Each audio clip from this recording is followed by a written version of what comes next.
Watch this video to learn the usage of masked arrays from the NumPy library to handle missing values in an array.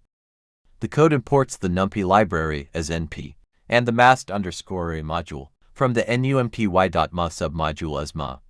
The code creates a NumPy array called array with 5 elements.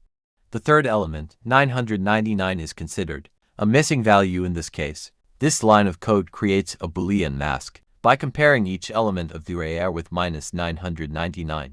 The resulting mask as true, where the condition is satisfied missing values, and false elsewhere. The code creates a masked array called masked_array using the masked_array function from the NumPy.ma module. It takes the original array and the mask as arguments.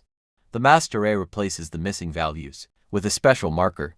The code prints the masked array, which replaces the missing value 999 with the marker. The code prints the mask associated with the masked array. It shows true where the missing values exist in the original array and false elsewhere. The code calculates the mean of the elements in the masked array using the mean function. It automatically excludes the masked values from the calculation. The mean value is then printed, which in this case is 3.0. Thank you for watching. Don't forget to like and subscribe for more videos like this.